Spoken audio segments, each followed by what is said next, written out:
안녕하세요. 저는 이제 결혼 5년 차에 접어드는 40대 평범한 가장입니다. 저에게는 똑똑하고 성실한 아내와 애교 넘치는 6살 딸과 이제 돌을 막 넘긴 귀여운 아들이 있습니다. 요즘 이 딸내미가 얼마나 애교가 넘치는지 제가 퇴근을 하고 돌아오면 다다다다 달려와서 품에 안기면서 아빠 보고 싶었죠 라고 말하면 얼마나 행복한지 모릅니다. 그야말로 하루의 피로가 싹 풀리는 느낌이라고나 할까요? 하지만 저는 하마터면 이 소중한 제 가정을 유지하지 못하고 잃을 뻔한 적이 있습니다. 오늘은 제가 제 목숨보다 소중한 제 가정을 잃을 뻔한 사연을 썰맘 구독자 여러분들께 들려드리려고 합니다. 저는 그야말로 평범한 집에서 태어난 평범한 사람입니다. 대학도 수도권에 있는 평범한 곳으로 진학했습니다. 전공하는 과조차 경영학과로 평범하기 그지없었죠. 하지만 평범하기만 하던 제 인생에서 딱 한 번 특별한 순간이 있었습니다. 바로 봉사 동아리에서 아내를 처음 보던 순간이에요. 야야, 정신 차려. 이게 보는 눈은 있어가지고. 꿈 깨 이 녀석아. 아니, 저 사람 누구예요? 우리 학교예요? 무슨 과인지 아세요? 허이고, 아주 정신이 빠졌네. 야, 우리 학교 아니야. 얼마나 도도한지 말도 못한다. 우리 학교는 사람 취급도 안 해. 너처럼 오리 빠졌다가 눈물바람을 한 놈이 한 트럭이야. 정신 차리고 일이나 해. 아내는 명문고대에 다니던 학생이었습니다. 사실 제게는 과분한 사람이었죠. 하지만 그때는 젊었잖아요. 무슨 용기가 났는지 저를 말리는 선배의 말도 들리지 않았습니다. 그리고는 무엇에 홀리기라도 하듯 다짜고짜 아내에게 다가갔죠. 안녕하세요. 저는 같이 봉사하는 김선재라고 합니다. 그런데요? 전화번호 좀 알려주세요. 부탁드릴게요. 제가 왜요? 제가 왜 처음 보는 분한테 전화번호를 알려드려야 하는데요? 너무 아름다우셔서. 그래서 제가 반했습니다. 밥 한번 사드릴게요. 저는 눈을 찔끔 감고 또 한 번 고래고래 고함을 질러댔습니다. 이래봤자 뺨이나 더 맞겠냐 싶은 마음이었죠.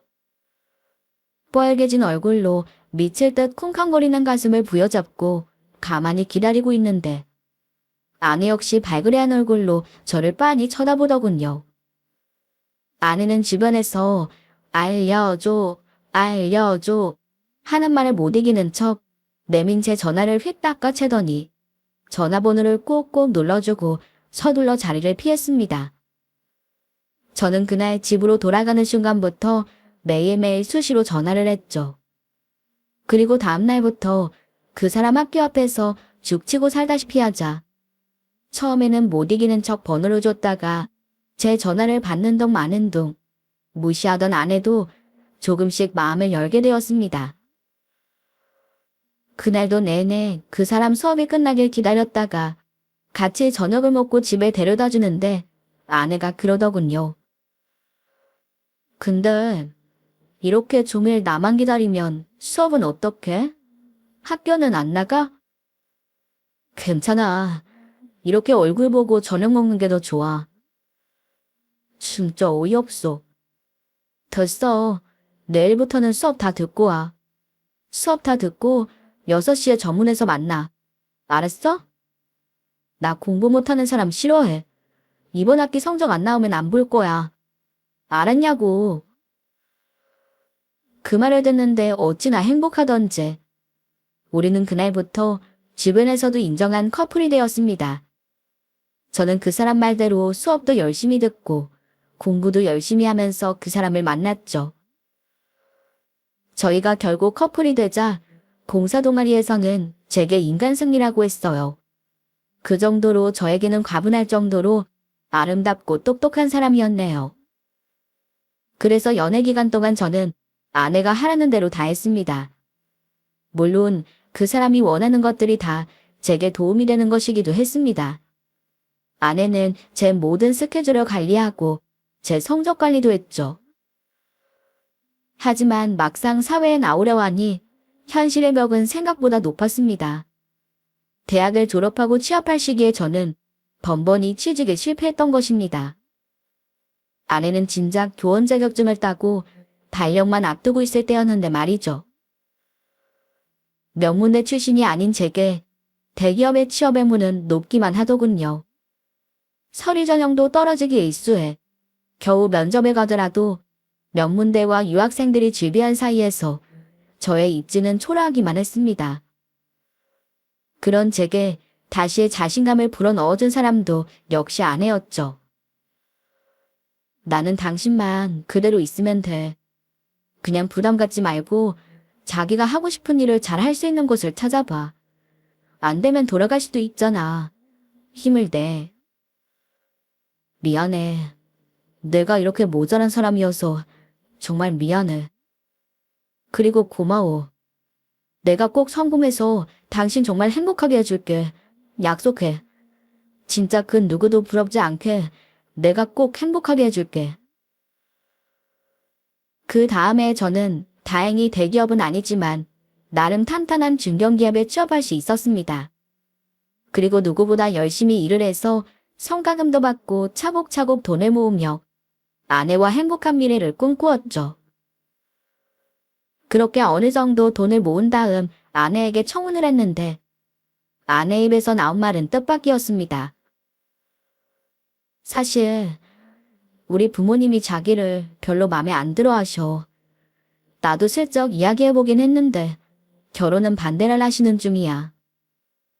자기가 무슨 말을 들어도 괜찮다면 나랑 같이 인사를 가도 되는데 우리 부모님이 좀 심한 말을 하실지도 몰라. 늘 근처까지만 데려다줘서 몰랐는데 아내 집은 엄청난 부자였습니다. 게다가 아버지가 대학병원 의사이자 교수였고 하나 있다는 남동생 역시 같은 대학병원에서 수련을 하고 있는 의사였죠. 처음으로 인사를 드리러 가는 자리에 예비장인이 노기등등해서 우리를 향해 고함을 치는데 정말 깜짝 놀랐습니다. 무슨 이야기를 들으러 여기 왔어? 우리는 자네한테 할 말이 없으니 그 차나 한 잔 마시고 인사나 하고 그만 가보게. 사람이 주제를 알고 자기 분수를 알아야지. 도대체 날 뭘로 보고? 너는 끝까지 이따위로 할 거야? 이제껏 제대로 하는 거 하나 없더니 결혼까지 이따위로 엉망으로 할 셈이야? 대체 넌 잘하는 게 뭐냐? 진짜 요즘은 얼굴만 봐도 부하가 치밀어 올라. 한 번만 더 이따위 짓거리를 해봐. 당장 인연을 끊어버릴 테니. 아버님, 다 제가 부족한 탓입니다. 그러니 화를 내시거든 저에게 내시고 그래도 분이 안 풀리시면 저를 치셔도 됩니다. 하지만 이 사람에게는 화내지 마세요. 곱게 공부하는 사람이라 놀랍니다. 왜 이 귀한 사람에게 화를 내세요? 제가 죄송합니다. 욕설이 길어지자 단문을 열고 장모님이 나오셨습니다. 장모님이 개입해서 겨우 진정이 되고 나서야 저는 아내의 손에 이끌려 집을 빠져나올 수 있었죠. 집으로 돌아가는 길은 얼마나 암담하던지. 이렇게 포기해야만 하나? 아내를 내가 보내줄 수 있을 것인가? 어떻게 살아야 하나 혼자 끙끙대며 멋지를 보낸 것 같습니다. 하지만 며칠 뒤 아내에게서 온 답변은 뜻밖이었습니다. 부모님이 결혼을 허락하셨다는 것이죠. 제가 깜짝 놀라자 아내가 이러더군요. 그때 자기가 날 감싸는 모습을 보고 엄마가 마음이 누그러지셨나 봐. 우리 집에서 아버지 말을 거역할 사람은 아무도 없거든. 그래도 당신이 나만은 끝까지 감싸줄 것 같다고, 그런 남자를 만나는 게 좋다고 엄마가 아빠를 설득해 주셨어. 다행이지 뭐야? 알고 보니 아내의 집안은 가부장적인 아버지 때문에 굉장히 경직된 분위기라고 하더군요. 아버지의 말에 무조건 따라야 하는 것이 그 집안의 규칙이었던 것이죠. 그러다 보니 아내 어머니 역시 평생을 강압적인 아버지의 말대로 해야 하는 것이 불만이었던 모양입니다. 그런 아버지가 불호령을 내리는데도 제가 몸을 내던져서 자신의 딸 앞을 막아선 것이 그 어머니 눈에는 그런대로 좋게 보였던 것이죠. 그리고 이어서 아내가 제게 처음으로 해준 이야기는 놀라웠습니다. 알겠지만 우리 아버지는 의대 교수잖아. 우리 할아버지도 의사셨어. 우리 엄마도 대대로 교수 집안이고. 그런 집안끼리 결혼해서 낳은 게 나랑 내 동생이야. 그래서 어릴 때부터 당연히 나는 의사 아니면 교수를 해야 했어. 늘 공부를 잘해야 한다는 얘기를 들으면서 숨 쉴 틈도 없이 살았고. 게다가 나도 공부를 잘해서 늘 전교 상위권이었지만 내 동생은 엄청난 수재였어. 내가 전교 1등을 한 날 남동생은 전국 경시대회에서 1등을 하고 그랬지. 그래서 난 늘 집에서 공부도 못하는 애, 의사도 못 되는 애 이런 말을 듣고 자랐어. 말도 안 돼. 당신 정도면 다른 부모들이었으면 매일 업고 다녔을 텐데. 우리 아버지도 학창시절에 늘 1등을 놓친 적이 없으셨대. 우리 집에서 1등은 당연한 거니까. 그래서 매번 1등을 못하는 나는 늘 모자란 애 취급을 당하는 거지 뭐. 게다가 나는 의사가 되기 싫었어. 의사란 직업이 좋아 보이지도 않았고. 그렇다고 교수가 되기도 싫었어. 그냥 아이들 가르치는 선생님이 되고 싶었어. 그것 때문에 집에서 얼마나 난리가 났는지 당신은 상상도 못할걸? 겨우겨우 담임선생님이 빌고 빌어서 교대로 가고 난 이후로 아버지는 날 제대로 쳐다보지도 않으셨을 정도니까. 게다가 결혼까지 내 맘대로 하겠다고 했으니 당신은 처음부터 우리 아버지가 미워할 수밖에 없어. 그러니 좀 이해해줘. 당연히 이해하지.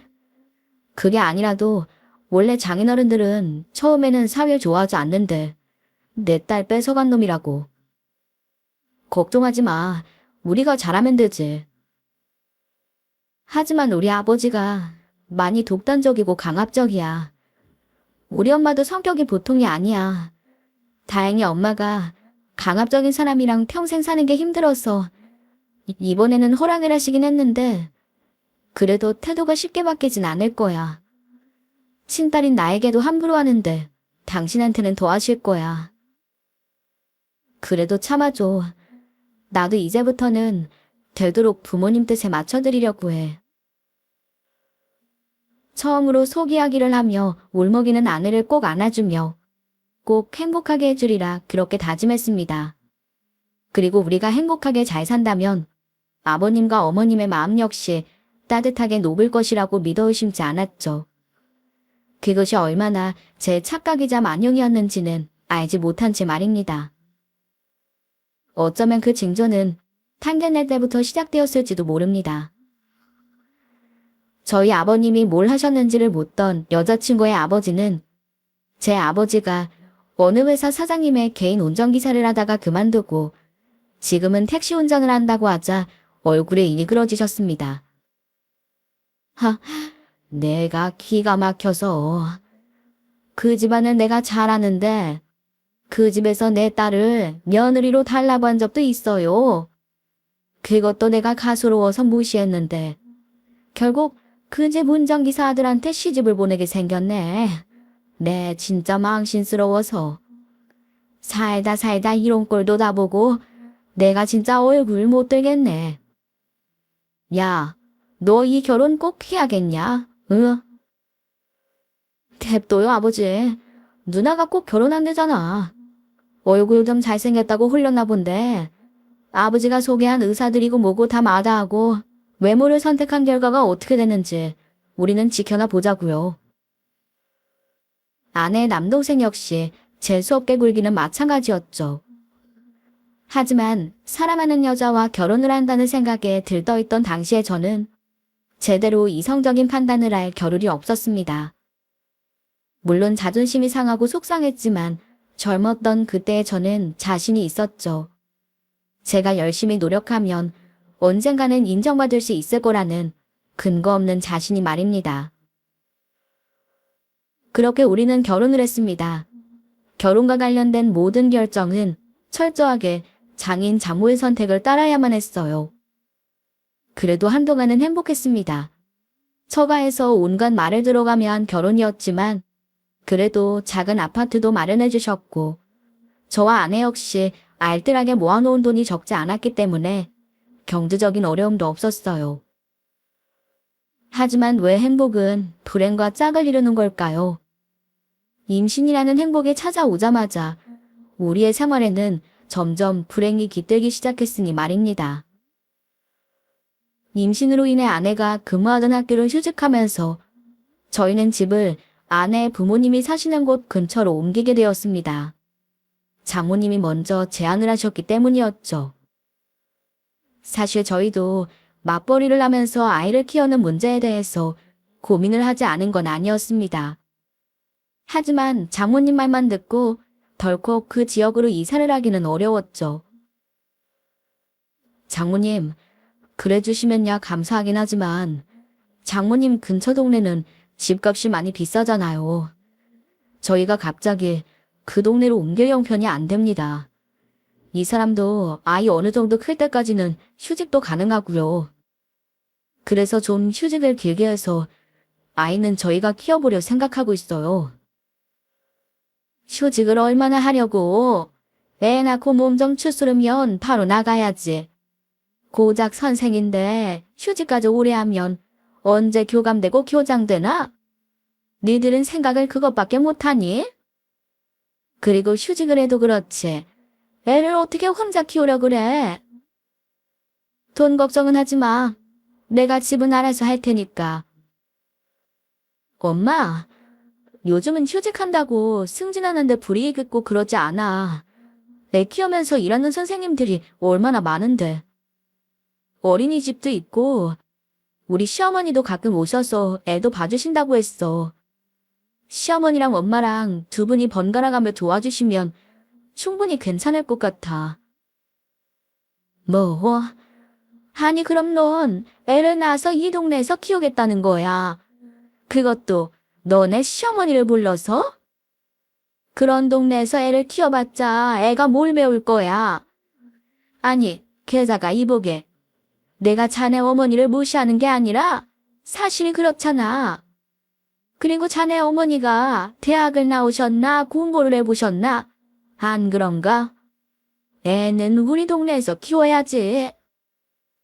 행여나 다시는 그런 소리 꺼내지도 마. 너네 아버지 하시면 또 난리 난다. 애까지 너처럼 별 볼 일 없는 인생 만들 거 아니면 잔소리 말고 이사해. 내가 집도 계약해놨으니. 이렇게까지 말하면 감사합니다 할 일이지. 아우 고마운 줄도 모르고 무슨 무식한 소리나 하고 있어. 어린이집. 내가 눈에 흙이 들어갈 때까지는 그런 이상한 데 못 보낸다. 저희는 결국 장모님과 장인어른이 마련해둔 집으로 이사를 들어갔습니다. 아내의 친정 근처라 제가 출퇴근하는 회사까지의 거리는 더욱 멀어졌지만 그래도 좋은 동네 좋은 집에서 아이와 함께할 생각을 하니 행복했죠. 그러나 그것은 제 착각이었더군요. 그때부터 장모님과 장인어른의 간섭이 시작되었기 때문입니다. 장모님은 거의 매일 저희 집에 오셔서 사사건건 저희의 생활에 잔소리를 하셨습니다. 결국 이러니 집안을 본다는 말이 있는 거야. 남의 집 운전기사 나던 집에서 뭘 보고 배웠겠어? 아, 내가 겨우 그 집 운전기사 아들 3이나 볼 줄 누가 알았겠어. 제발 자네도 공부 좀 하고 몸가짐 좀 조심하게. 내가 어디 가서 부끄러워서 얼굴을 들 수가 없어. 게다가 대체 이런 반찬은 누가 먹는다고 이런 걸 보내셨다니? 너는 이걸 왜 받아? 어디서 산 재료로 어떻게 만든 줄 알고? 어디 시장에서 들어온 재료로 조미료 범벅해서 만든 걸. 당장 버려. 지금 제일 좋은 것만 먹어도 모자랄 판에. 아, 하긴 없는 집에서 뭘 하겠어. 없는 집 사람들하고는 일해서 엮이지 말아야 하는 건데. 생활 수준하고는 아유 진짜 안 맞아서 못 살겠다 내가. 하지만 저는 아내보다 모자란 집안에서 아무것도 모르고 자란 놈이라서 저희 부모님은 남의 집 살이나 하던 가난한 사람들이라 이 모든 걸 그저 감내해야 했습니다. 아니, 그래야 한다고 생각했습니다. 그래야만 저와 아내, 그리고 예쁜 우리 아이가 함께 더 행복해질 것이라 믿었기 때문이죠. 그렇게 시간이 흘러 큰아이가 태어났습니다. 제 딸을 보고 어찌나 좋아하시던지 이제야말로 두 분을 기쁘게 해드린 것 같아서 저 역시 너무나 행복했죠. 하지만 누군가 그랬던가요? 가장 알 수 없는 것이 인생이라고 말입니다. 어쩌면 내 인생에서 가장 행복했던 그 순간이 지금 돌이켜보면 제 인생에서 가장 불행한 일이 일어나기 시작했던 것입니다. 아내는 2박 3일 동안 VIP 1인실에 입원해 있었는데 첫 손녀가 태어났다는 이야기를 듣고 부랴부랴 먼 길을 달려온 저희 부모님은 으리으리한 병실에 제대로 들어와 보지도 못하고 쫓겨나듯 돌아가셔야 했습니다. 아니 사돈, 지금 밖에서 들어와서 씻지도 않은 손으로 누굴 잡으려고 하시는 거예요? 산모가 지금 면역력이 얼마나 떨어져 있을 텐데. 아우, 하긴 이런 걸 뭐 아시기나 하시려나.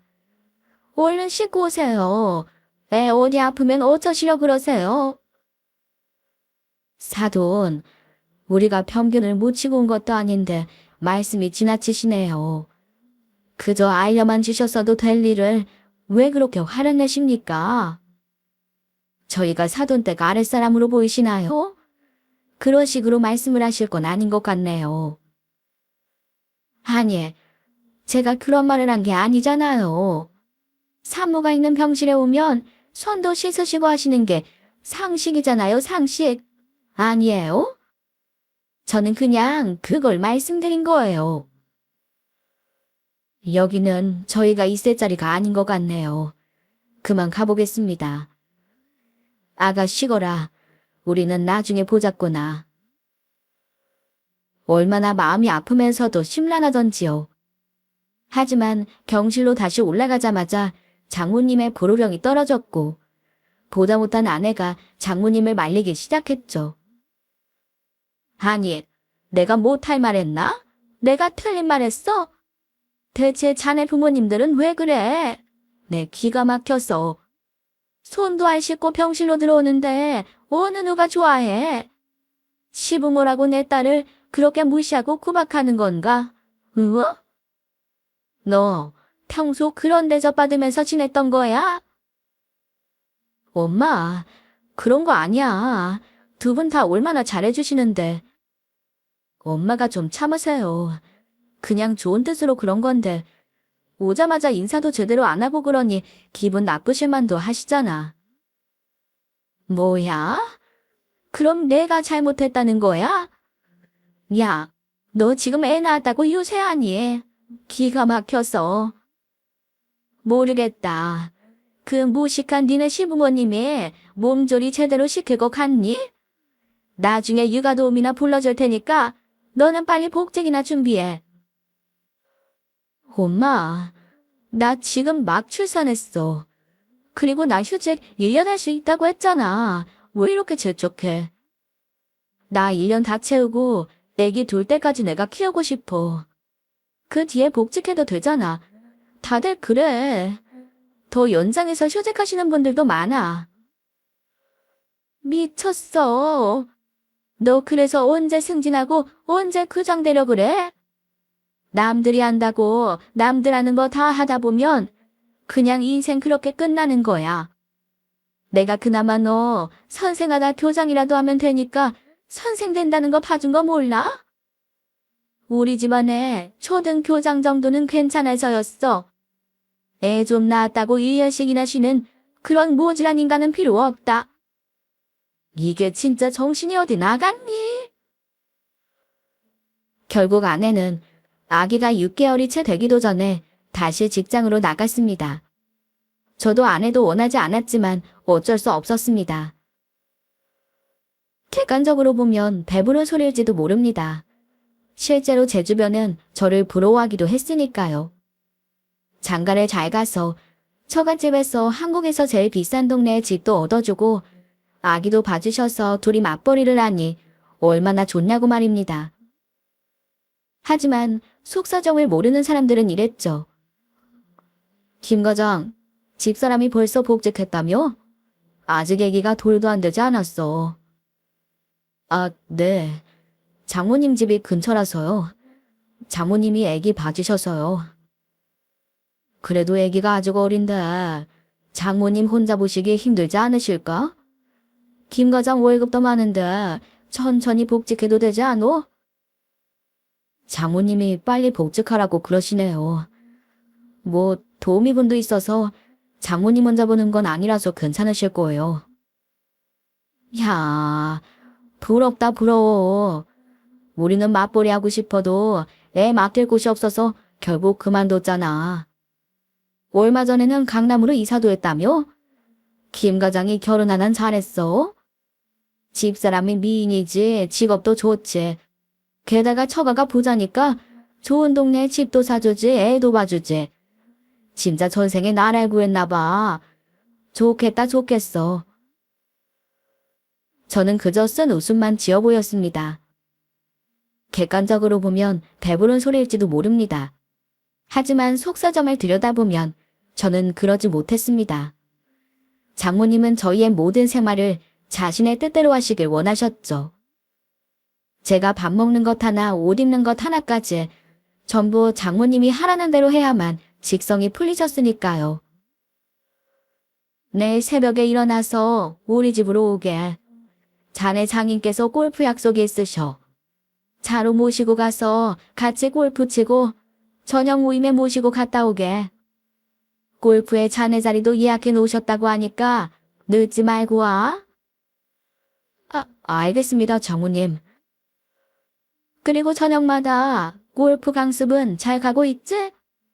우리 양반 골프 내기 지는 거 너무 싫어하는 거 알잖아. 전에도 자네가 골프를 잘 못 쳐서 망신이었다고 얼마나 화를 내는지. 암튼 이번에는 실수하지 말게. 그리고 잘해. 같이 골프 치는 분들이 얼마나 중요한 분들인지 알아?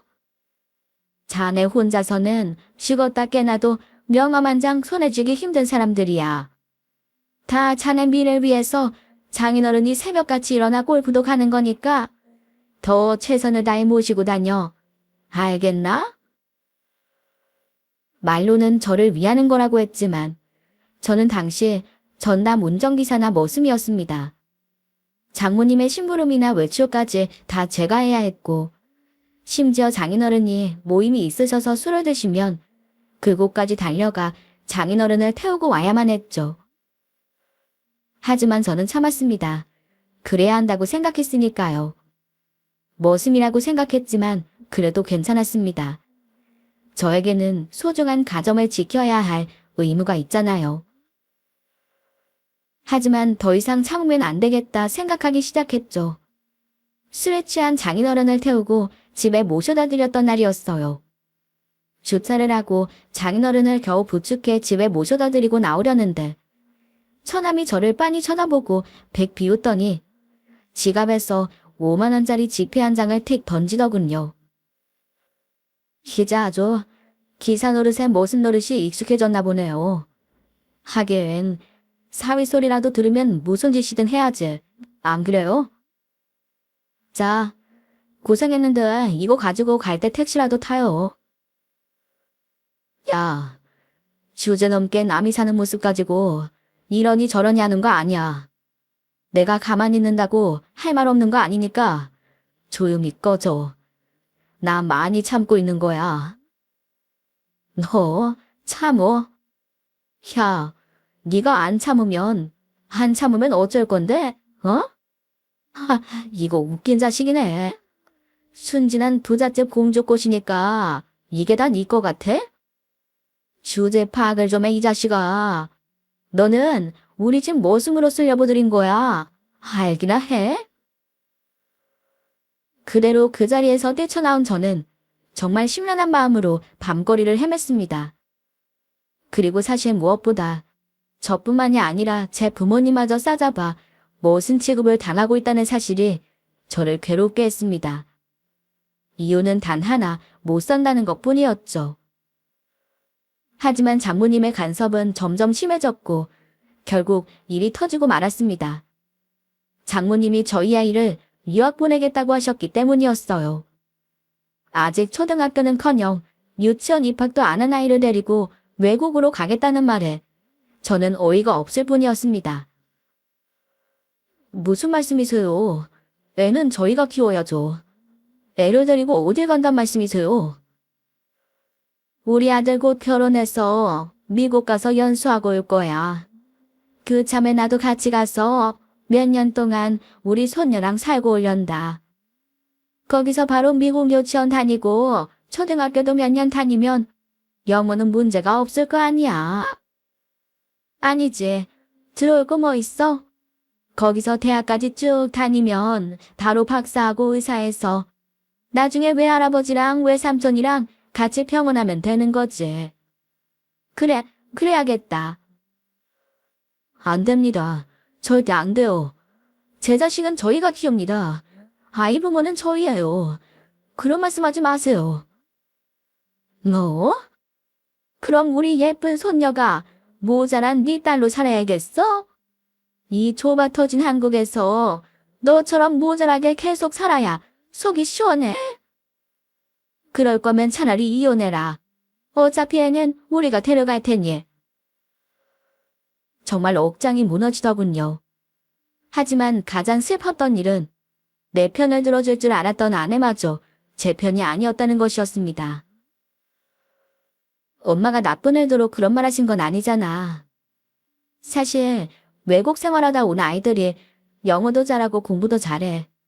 내가 애들 많이 봐서 알아. 엄마에게 너무 화내지 마. 설마 데려가서 아예 안 보내시겠어? 우리가 휴가 때 가서 보면 되지. 당신이 그러고도 엄마야. 엄마 맞아. 우리 자식이야. 장모님 딸이 아니라. 왜 당신은 전부 엄마에게 맡기고 뒤로 물러나 있어? 이건 절대 안 될 말이야. 아직 한국말도 제대로 못하는 아이를 어디로 보낸다고? 그것도 부모가 멀쩡히 살아있는데. 나는 절대 용납 못해. 내 아이는 당신처럼 부모의 꼭두각시로 살게 안 할 거야. 제발 정신 차려. 뭐, 말 다 했어? 내가 당신 편 들어주느라 얼마나 고생하는데. 우리 부모님이 당신을 얼마나 싫어하는지 몰라. 나도 중간에서 매일매일 방어막 역할하느라 힘들어. 나도 진짜 미칠 것 같다고. 근데 뭐 꼭두각시? 그래, 차라리 이혼하자. 이혼해. 그게 낫겠다. 나도 이제 지긋지긋해. 아마 아내도 힘들었을 겁니다. 하지만 이번에는 저도 절대로 물러설 수 없었어요. 매일 반복되는 언젠가 싸움에 저희는 점점 지쳐갔습니다. 그래서 어쩌면 이혼을 하는 것이 차라리 나을지도 모르겠다는 생각을 하게 되었어요. 저희가 이혼하기로 했다고 하자 그쪽 집에서는 오히려 반기는 분위기더군요. 그래, 잘 결정했다. 애초에 니들은 어울리지 않았어. 내가 그때 잠깐 미쳐서 결혼 허락한 걸 얼마나 후회했는지 몰라. 애 양육권이고 뭐고 절대 욕심낼 생각은 하지 마. 차라리 너 좋아하는 돈을 줄 테니 그거나 받고 다시는 내 손녀 근처에는 얼씬도 하지 마라. 장모님, 아니 무슨 말씀을 그렇게 하세요. 아무리 이혼을 하고 양육권을 엄마가 가져간다고 해도 제가 아빠예요. 됐습니다. 당분간은 저희 집에 안 오셨으면 좋겠습니다. 어차피 조만간 정리될 테니 집도 곧 비워드리겠습니다. 그때까지는 안 오셨으면 좋겠네요. 호냐, 그렇게 센 척이라도 하면 뭐가 달라질 것 같지? 니까지 꽤 뭐 할 수 있는 일이나 있을 것 같아? 그래, 다시는 볼 일 없을 테니 그렇게 해줄 테니 최대한 빨리 정리해. 참 기분이 더러웠습니다. 그나마 이혼을 결정하고 난 뒤부터 장모님이 집에 발길을 끊고 나니 집이 집다워졌다는 것이 저를 위로했죠. 그러던 어느 날 막 퇴근을 준비하는데 아내에게 전화가 오더군요. 사이가 소원해진 이후로 통화를 한 적이 거의 없었기 때문에 이상하다는 생각을 하며 전화를 받았는데 아내는 뜻밖의 부탁을 해왔습니다. 아침부터 애가 열이 나. 병원도 다녀왔는데 열이 안 떨어져서 내가 옆에 있어야 돼. 그래서 말인데 진짜 미안한데 당신이 상견례장을 좀 다녀와야 할 것 같아. 상견례? 그게 무슨 소리야? 사실 오늘 내 동생 상견례야. 뭐 당신에게는 꼭 알려야 할 이유가 없을 것 같아서 이야기 못했어. 당신이 동생 싫어하기도 하고.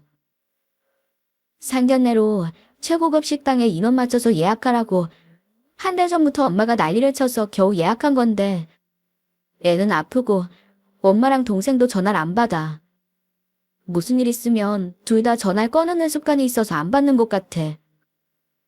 그러니 당신이 대신 가서 사정 얘기를 좀 해줘. 내가 거길 왜 가? 가서 좋은 자리 망치면 어쩌려고. 당신도 알잖아. 우리 부모님 자기 뜻대로 안 되면 엄청 화내시는 거.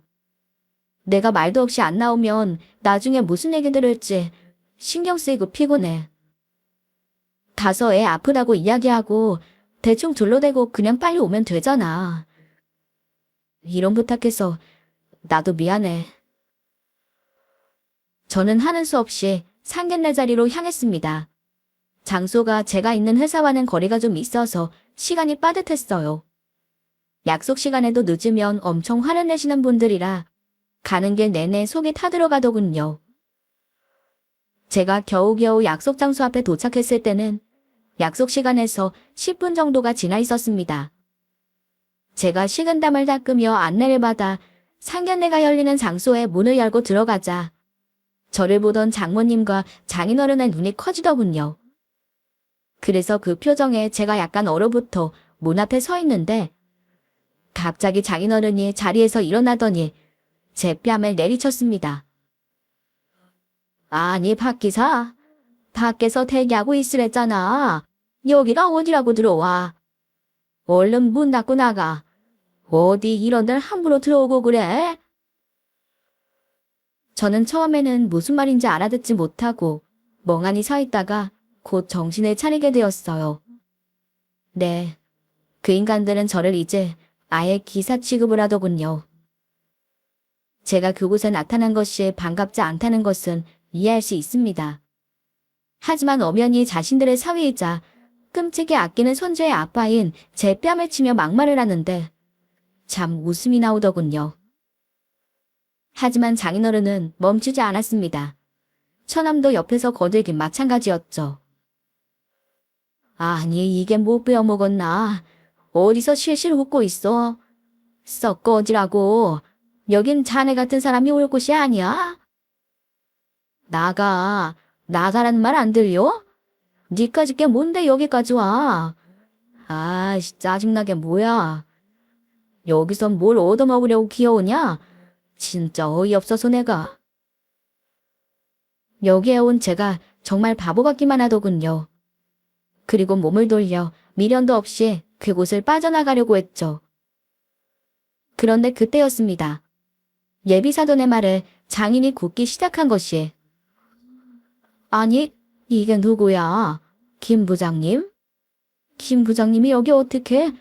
이야, 여기서 다 보네요. 승진하셨단 얘긴 들었는데, 아이고, 이렇게 보니 또 너무 반갑네. 식사는 하셨어? 뭐하니 급하게 온 것 같은데? 자자 갑시다. 제가 근사한 저녁 사드릴게. 이렇게 여기서 만난 것도 다 인연인데 이 인사만 하고 가면 쓰나? 뭐 좋아해요 김 부장? 아는 사람입니까? 알다마다요. 저희 회사의 은인입니다. 내가 처음으로 사업을 시작했을 때부터 거래하던 회사의 부장님이죠. 몇 년 전에 우리 회사가 큰 실수를 해서 불량이 났는데 진짜 그때 부장님 아니었으면 회사 망할 뻔했던 걸 김 부장님이 막아뒀어요. 회사에서 큰 질책을 받아가면서도 우리 회사를 위해 애써준 걸 내가 아직도 은혜로 생각하고 있어요. 덕분에 내가 오늘처럼 이렇게 회사를 키울 수도 있었고요. 여보, 김 과장님 기억하지? 김 과장님이 이젠 부장이 됐어. 여보, 막내야. 오늘은 이렇게 만난 김에 김 부장님과 저녁이나 하자. 지금? 지금 뭐 하시는 겁니까? 오늘 이 자리가 무슨 자리인지 모르세요? 어딜 간다는 겁니까? 애들 결혼 안 시킬 거예요? 예, 안 시킬 겁니다. 똑똑하신 분이시라 그런지 잘 알고 계시네요. 안 그래도 댁내 집안의 성품을 보면서 이 결혼 시켜야 하나 고민이 많았습니다. 들리는 소문도 만만치가 않더군요. 딱 봐도 우리 재산 노리고 하는 결혼이라 우리 딸 마음고생할까봐 탐탁지 않았는데 오늘 보니 정확하게 판단이 서네요. 우리 김 부장님 이런 취급받을 사람 아닙니다. 사위를 기사 취급하는 게 정상입니까? 그거야. 우리 딸 이혼할 거예요. 더 이상 사위도 아닌데 이런 자리에 얼굴을 내미니까 당황해서 그런 겁니다. 이혼할 거라면서 상견례 자리에 오는 게 염치가 없잖아요, 염치가. 그럼 좋은 말로 하셔도 될걸. 그렇게 사람을 세워두고 뭐 하는 줍니까? 말투를 보니 평소에 주변 사람에게 어떻게 했을지 안 봐도 뻔하네요. 그런 집에 저는 우리 막내딸 못 줍니다. 이 결혼은 없던 걸로 하죠. 그러자 이제는 처남이라는 놈이 사장님의 따님에게 윽박을 지르더군요. 너 어디가? 정말 1억이야? 상견례장에서 이렇게 나가면 너 끝이야. 결혼 진짜 없던 일로 할 거라고. 방금 우리 어머니 아버지 말씀 못 들었어? 이렇게 돼서 너무 속 시원하네. 당신이 무례하고 건방진 사람이라서 나도 너무 힘들고 고민 많았어. 그래, 끝이야. 계속 그렇게 건방이나 떨면서 살아. 가요, 엄마. 하지만 그 따님 역시 코웃음만 칠 뿐이었죠. 그렇게 저희는 그 자리를 빠져나왔습니다. 그리고 사장님 가족들과 함께 다른 고급 식당으로 가 저녁을 먹게 되었습니다. 그 사장님은 제가 신입사원 시절부터 저희 회사와 거래를 하시던 분이셨어요. 워낙 성실하고 인품도 좋으셔서 모든 직원들이 좋아했습니다. 아무리 까다롭고 어려운 주문을 해도 저희의 요구를 다 들어주는 분이기도 했네요. 하지만 제가 과장으로 진급하던 해에 주문에 큰 불량이 터져버렸어요. 대표님, 이게 전체가 다 불량이에요.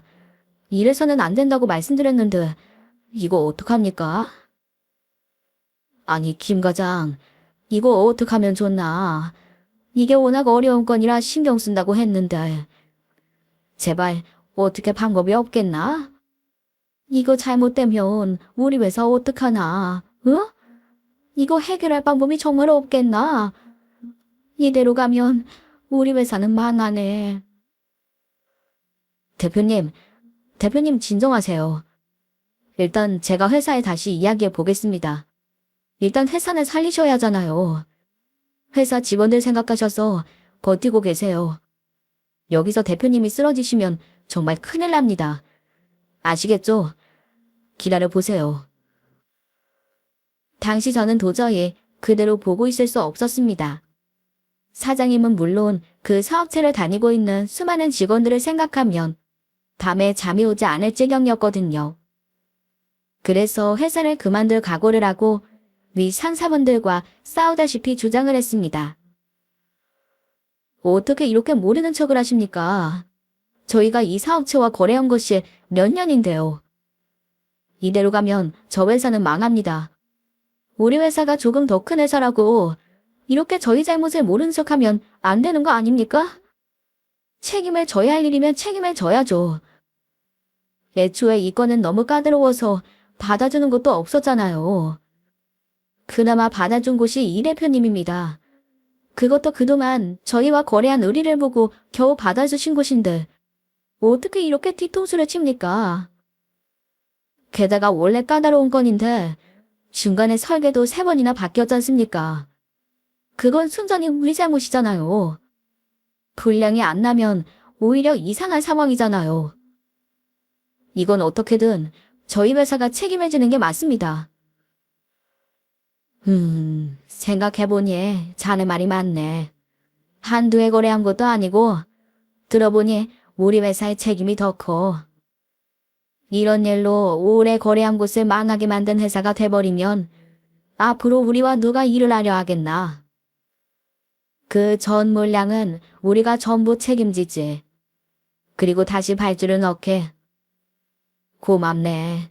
자네 아니었으면 큰일이 날 뻔했어. 그렇게 이 사건으로 이 사장님은 저에게 늘 고마움을 표했던 것이죠. 김 부장은 진짜 나랑 전생에 인연이라도 있는 것 같아. 한 번도 아니고 2번이나 우리를 이렇게 구해주다니. 어떻게 이럴 수가 있나 몰라. 내가 오늘은 그동안 참았던 말을 해야겠네. 김 부장, 우리 회사로 와. 이번에 우리가 사업체를 확장하면서 지방지부를 맡아줄 사람이 필요해. 거기 총괄이사로 와줘. 내가 그동안 김 부장이 그 회사에서도 인정받고 있고 지방으로 가야 해서 말을 못했는데 도저히 안 되겠네. 김 부장이 큰 결단만 내려준다면 내가 연봉도 2배로 주고 원하는 건 최대한 맞춰줌세. 어떤가? 우리 애들은 내 사업엔 관심이 없어. 지방지부에는 김 부장이 딱이란 말일세. 부탁이네. 놀랍게도 이 이야기를 듣고 저는 뜻밖이긴 했지만 어차피 이혼을 하게 되면 새로운 지역으로 가서 새로운 생활을 시작하는 것도 나쁘지 않다는 생각이 들어 흔쾌히 승낙했습니다. 하지만 놀라운 일은 그것이 끝이 아니었습니다. 상근의 사건이 있고 나서 아내에게 전화로 간단한 얘기만 하고 사장님과 저녁을 먹고 집에 들어갔더니 아내가 거실에서 혼자 울고 있더군요. 왜 그래? 애 열 떨어지고 괜찮아졌다며. 아니야? 아직 아파? 아이는 괜찮아. 지금 잘 자고 있어. 걱정 마. 그게 아니라 내가 미안해서 그래.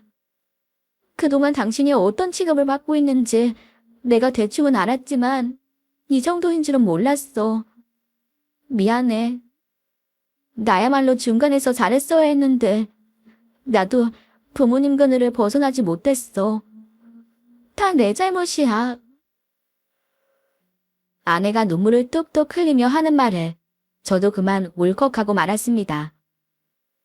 알고 보니 아내는 전화로 그 상황을 전부 다 듣고 있었던 모양입니다. 아내가 도착하지 않아 장모님이 전화 걸었는데 갑자기 제가 등장하자 당황하여 전화를 끊지 못했던 것 같습니다. 때문에 저와 사장님 식구들이 사라진 이후에도 자기 가족들이 악을 써가며 싸우는 소리까지 전부 다 들었던 것이죠. 나는 그동안 우리 부모님께 인정받으려고 애쓰면서 살아왔어. 그래서 부모님 뜻대로 하면 된다고 최대한 맞추면서 살았는데 행복하지 않았어. 하지만 요즘 당신 말대로 엄마의 간섭 없이 살아보니 알겠어. 이렇게 사는 게 진짜 사람 사는 거라는 걸. 그리고 내 가족들은 내가 아무리 노력해도 당신이 아무리 노력을 해도 우리를 인정해주지 않을 거라는 사실도. 미안해. 중간에서 제대로 행동하지 못한 내 잘못이야. 저희는 부둥 껴안고 엉엉 울었습니다. 그리고 밤새 많은 이야기를 나누었죠. 다음 날부터 장모님은 물론 장인어른 처남까지 전부 나서서 하루 종일 전화를 해댔습니다. 하지만 우리는 둘 다 전화를 받지 않았습니다. 전화를 받아봤자 욕만 해댈 것이 뻔했으니까요. 저는 다음날 바로 아내와 아이를 저희 집으로 보냈습니다. 저희 부모님은 며느리의 손을 잡고 손주를 껴안으며 눈물까지 보이시더군요. 잠시 며칠 부탁해드린 다음 곧바로 장모님이 얻어주신 집에서 이사를 해버렸어요. 이제는 더 이상 처갓집의 근처에는 월신도 하지 않을 작정이었으니까요. 저희가 연락도 받지 않고 집도 빼버렸다는 사실을 한 그들은 당연히 난리가 났습니다. 하지만 우리는 철저히 무시하기로 했죠. 그렇게 한 달쯤 지났을 때였나 부모님 등살을 이기지 못한 건지 처남이라는 인간이 회사까지 찾아왔더군요. 하지만 여전히 건방진 표정의 얼굴을 보니 기가 찼습니다. 그 녀석은 아직도 정신을 못 차렸던지 이러더군요. 지금이라도 와서 빌지 그래요? 아니, 무슨 생각으로 남의 결혼을 깨고 연락도 끊어? 이제 아예 막장으로 나가려고? 우리 누나는 어디 납치라도 했어? 이제 우리 집이랑 연이 끊어질 것 같으니까 별별 수로 다 쓰는 거 누가 모를 줄 알아? 경찰에 신고하기 전에 빨리 와서 빌어. 그래도 용서를 할까 말까니까. 우리 아버지 너 콩밥 먹인다고 벼르고 있어. 네가 그러고도 무사할 것 같아? 야, 내가 많이 참고 있는 거라고 했지? 한 대 얻어 터지기 전에 얼른 꺼져. 이게 어디서 남의 회사에 찾아와 횡패야? 그리고 내가 너보다 나이 많아. 어린 놈의 새끼가 어디서 반말이나 찍찍하고. 너네 누나도 나도 이젠 니네 식구들이랑은 연 끊을 테니까 다시는 찾아오지 마. 계속 그렇게 잘나신 분들끼리 잘 사셔. 제가 화를 내며 위협을 하자 시건방을 떨던 놈은 기가 죽어서 주랭랑을 치더군요. 저는 사장님이 건의하신 대로 회사를 옮기고 다른 지역으로 이사를 했습니다. 사장님은 파격적인 대우를 해주셨고 그 덕분에 우린 그 지역에서 아주 편안하게 지낼 수 있었죠. 아내 역시 정근을 신청해 곧바로 그 지역 학교에서 근무할 수 있게 되었습니다. 그렇게 저희는 그 이후로 쭉 행복하게 지내고 있습니다. 작년에는 건강한 아들도 태어났어요. 아내는 이제야 사람 사는 것 같다고 합니다. 그리고 이 지역에서 교사 생활을 하는 것이 훨씬 더 여유롭고 아이들도 밝아서 더 만족하고 있어요. 저 역시 더 행복하고 만족하며 살고 있고요. 아내의 가족들과는 전혀 연락을 하지 않고 있습니다. 간간히 아내의 어머니가 아내에게 연락을 하는 것 같지만 아내 역시 아직은 별로 만나고 싶지 않다고 하더군요. 그래도 저희 부모님이 그러는 건 아니라고 말리셔서 작년에 둘째가 태어났을 때 소식을 알리고 잠깐 보러 오시긴 했지만 저희의 냉랭한 모습에 그냥 발길을 돌리셔야 했죠. 그렇게 잘나신 분들끼리 살면 더 잘 살 줄 알았는데 사실은 그렇지 않은 모양이었습니다. 아내의 아버지는 그동안 제자들과 아래에 있던 의사들은 물론 간호사들에게 막말을 하고 함부로 행동한 것이 고발을 당했습니다. 때문에 학교는 물론 병원에서도 쫓겨난 것이었죠. 그리고 아내의 남동생 역시 아버지 백만 믿고 함부로 행동하다 같이 고발을 당했다는군요. 둘이 그러고도 정신을 못 차렸는지 같이 병원을 열었는데 사업이며 운영도 모르는 사람들이 해봤자 얼마나 운영을 하겠습니까? 게다가 찾아오는 환자들에게 친절하지도 않은다 말입니다. 그러다 보니 병원 이미지에만 악명이 생겨 적다만 쌓이는 중이란 소리를 들었습니다. 거기에다 처음부터 병원을 엄청 의리의리하게 시작해 막대한 빚을 떠안게 되어 지금은 어떻게든 살아보려고 발버둥치는 모양입니다. 하지만 잘나신 분들이니 알아서 잘 하시겠죠. 더 이상은 그 사람들에게 화가 나지도 그들을 미워하지도 않습니다. 그냥 전혀 신경이 쓰이지도 관심이 가지도 않고 있어요. 그건 그 사람들의 문제이고 저와는 상관이 없는 일이니까요. 옛말에 내가 복을 베풀면 꼭 그 복이 돌아온다는 말이 있죠. 저는 사실 그것이 그냥 그런 말이라고 생각했습니다. 살면서 딱히 그런 경험을 한 적이 없었으니까요. 하지만 이제는 알게 되었습니다. 그리고 그 복과 행복은 제가 스스로 만들어 나가는 것이라는 것도 말입니다. 제 행복을 되찾기 위해 왜 진작에 싸우지 못했는지 아쉽지만 이제 앞으로는 절대로 제 손에 들어온 행복을 놓치지 않고 더욱 즐겁게 잘 살아보려고 합니다. 이 사연을 듣는 모든 분들도 앞날에 더한 행복이 깃들길 바라겠습니다. 감사합니다.